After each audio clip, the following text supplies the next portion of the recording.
Hello guys, तो हम लोग आगे एक नए वीडियो पर और आज हम लोग देखने वाले हैं बिहार बोर्ड क्लास 12th के बायोलॉजी के बहुत इंपॉर्टेंट ऑब्जेक्टिव क्वेश्चन। और मैं बता दूं कि उन बच्चों के लिए तो बिल्कुल ही इंपॉर्टेंट है जो बिल्कुल कुछ नहीं पढ़े हैं और इनका सपना है कि 400 प्लस एग्जाम में लाने हैं। तो देखिए, एग्जाम में 400 प्लस कैसे आएंगे।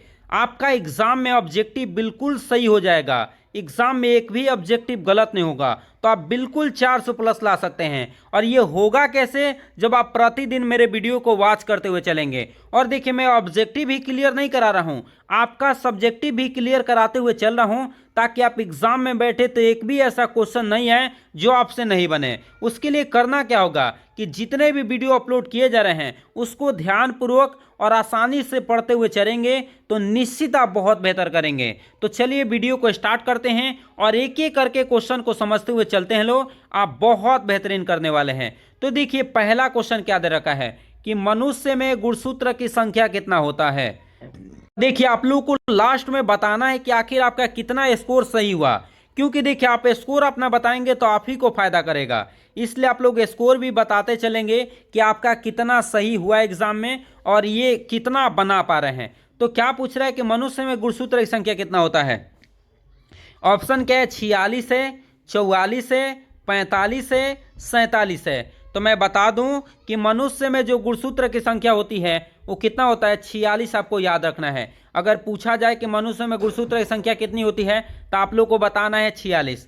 जो नर के लिए कितना होता है तो आपको याद रखना है 44 प्लस में क्या होता है, XY होता है। और वही मादा की अगर बात करेगा तो आप लोग को ध्यान रख लेना है 44 प्लस में क्या होता है, XX होता है। ये भी ध्यान रखना है। डाटा जो बताया जाए वो आप बिल्कुल ध्यानपूर्वक समझेंगे और ध्यानपूर्वक अपने दिमाग में छापेंगे तो बिल्कुल बेहतर करेंगे। अगला देखिए क्या है, टर्नर सिंड्रोम में कैसा गुणसूत्र बनता है। गुणसूत्र डाल लीजिएगा, XX बनता है कि XY बनता है कि XXY बनता है कि 100 प्रकार का बनता है। तो मैं बता दूं कि टर्नर सिंड्रोम में 100 प्रकार का गुणसूत्र बनता है। और मैं बता दूं कि टर्नर सिंड्रोम में गुणसूत्र की संख्या कितनी हो जाती है, 45। और ये ज़्यादातर किस में होता है, ये ज़्यादातर क्या मादा में होता है। और ये जिस मादा में होता है मादा कैसी हो जाती हैं, तो बांझपन हो जाती हैं। कैसी हो जाती हैं, बांझपन कहने का मतलब उनको लड़का लड़की नहीं होता है और वह छोटे कद की होती हैं। ध्यान रखिएगा, ये बहुत इंपॉर्टेंट पॉइंट मैं बताया हूँ। देखिए, जितने भी पॉइंट है ये सब के सब बहुत इंपॉर्टेंट है। अगला देखिए क्या, वंशागति का क्रोमोसोमल सिद्धांत कब दिया गया था। 1902 में, 1900 ईस्वी में, 1905 में, 1905 में। तो मैं बता दूं कि वंशागति के गुणसूत्रीय सिद्धांत या क्रोमोसोमल कहिए तो ये दिया गया था 1902 में। और कौन कौन दिए थे, तो सटन तथा बोबेरी। सटन एवं बोबेरी नामक वैज्ञानिक ने क्या किए थे, दिए थे। सटन तथा बोबेरी याद रखिएगा, कौन दिए थे, तो सटन तथा बोबेरी नामक वैज्ञानिक ने वंशागति के गुणसूत्रीय सिद्धांत को 1902 ईस्वी में दिए थे। ये बात को ध्यान रखना है। और ये क्वेश्चन जो है ये 2024 में क्या किया गया था, पूछा गया था। ध्यानपूर्वक इसको याद रख लीजिएगा, क्योंकि ये क्वेश्चन पूछा गया क्वेश्चन है जो कि बहुत इंपॉर्टेंट है। अगले क्वेश्चन पे आ जाते हैं कि देखिए अगला क्वेश्चन क्या दे रखा है। अगला क्वेश्चन भी बहुत इंपॉर्टेंट है कि मेंडल के द्विसंकर संकरण के लिए फिनोटाइप अनुपात कितना होता है। 3:1 होता है कि 1:2:1 होता है कि 9:3:3:1 होता है कि इनमें से कोई नहीं।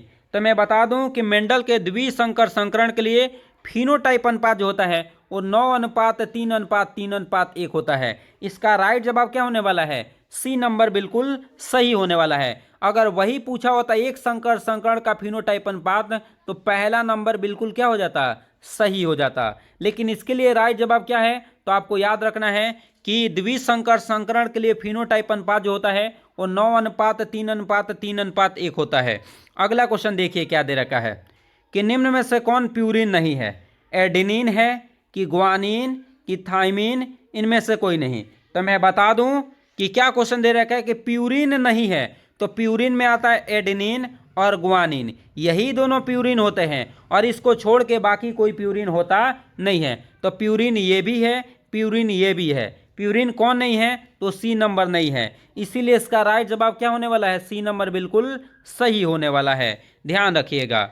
अगले क्वेश्चन पे आ जाते हैं कि देखिए क्या है। और ये क्वेश्चन मैं बता दूं कि 2025 में न आए, ऐसा हो नहीं सकता है। इसलिए प्लीज़ आप लोग इसको ध्यानपूर्वक समझिएगा क्योंकि ये 2025 में मैं बोल दिया हूं ना कि ये क्वेश्चन आ रहा है, तो निश्चित रूप से ये क्वेश्चन आ रहा है। तो प्लीज़ आपके लिए बहुत इंपॉर्टेंट है, इसको छोड़ना नहीं है।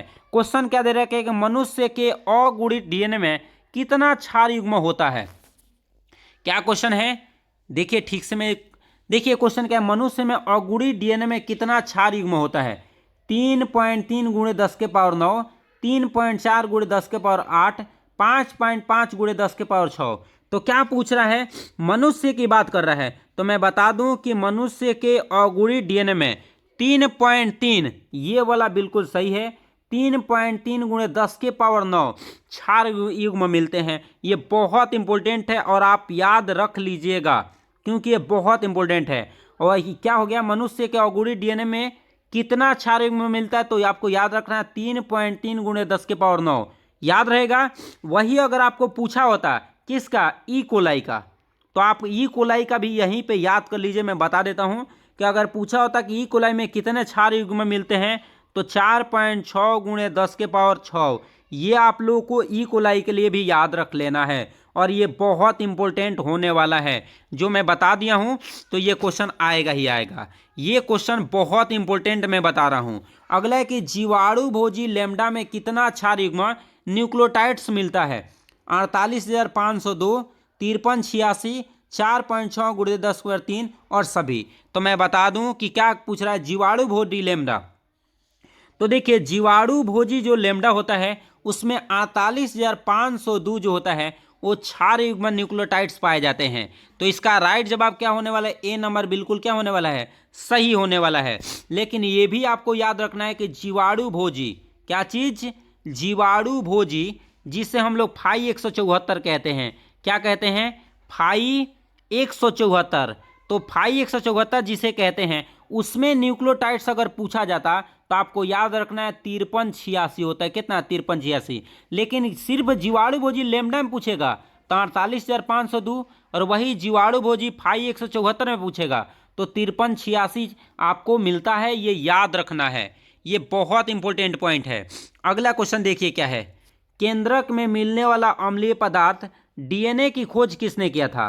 फ्रेडरिक मिशर ने किया था, कि क्रिक ने किया था, कि वाटसन ने किया था, कि सभी ने किया था। तो मैं बता दूं कि केंद्रक में मिलने वाले अम्लीय पदार्थ डीएनए की खोज किसने किया था, तो फ्रेडरिक मिशर नामक वैज्ञानिक ने किए थे। और कब किए थे, तो आप लोगों को याद रख लेना है 1869 ईस्वी में उन्होंने किया था।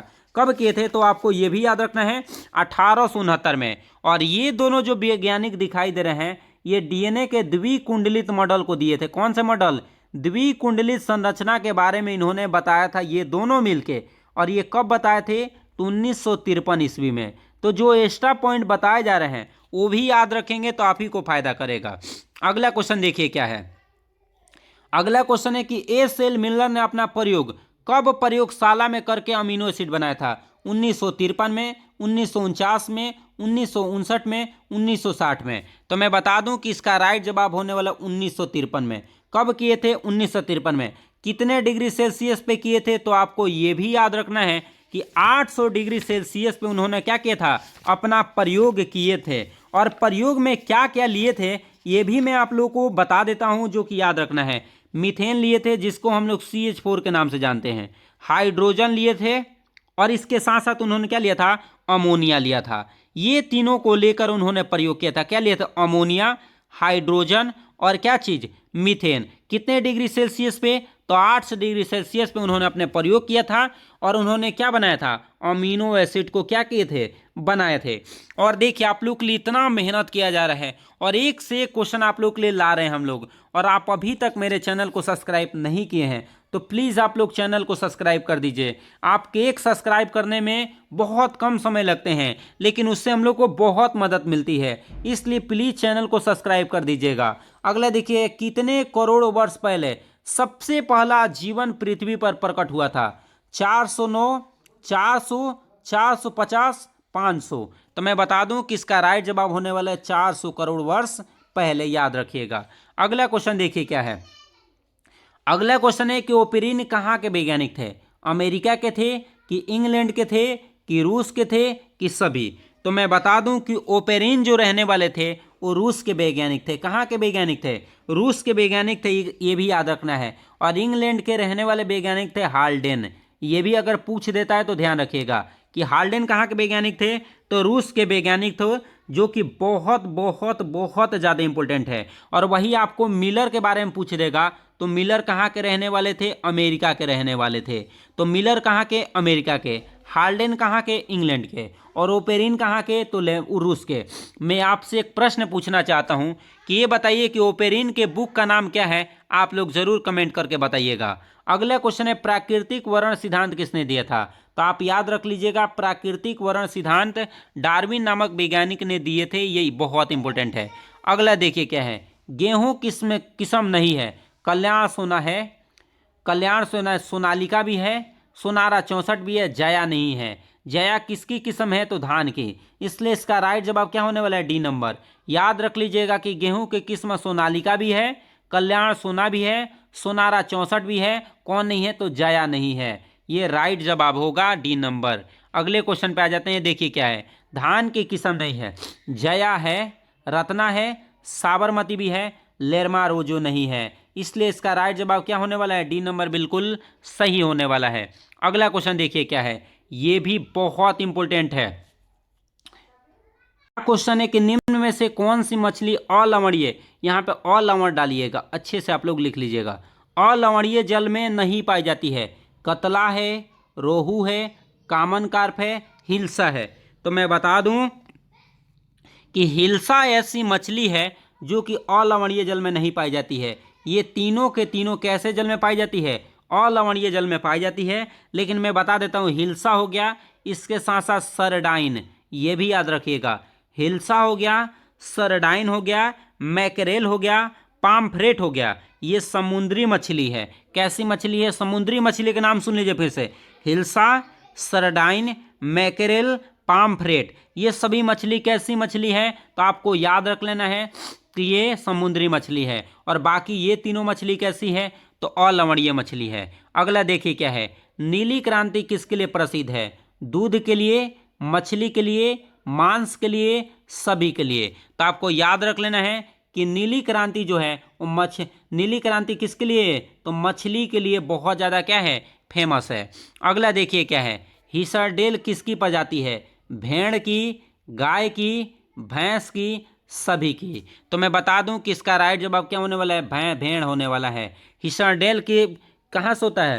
तो हिसरडेल जो है प्रजाति है भेड़ की। और देखिए आज के लिए इतना ही क्वेश्चन रहने देंगे और इसी के साथ मिलेंगे अगले वीडियो में। लेकिन हाँ, अगर आपको वीडियो अच्छा लगता है तो प्लीज़ आप लोग चैनल को सब्सक्राइब कर ही लीजिएगा और जितना हो सके शेयर करिए, क्योंकि आपके शेयर से ही हम लोग को बहुत मदद मिलने वाली है। और इसी के साथ हम लोग मिलेंगे अगले वीडियो में। आप लोग पढ़ते रहिए, तब तक के लिए जय हिंद।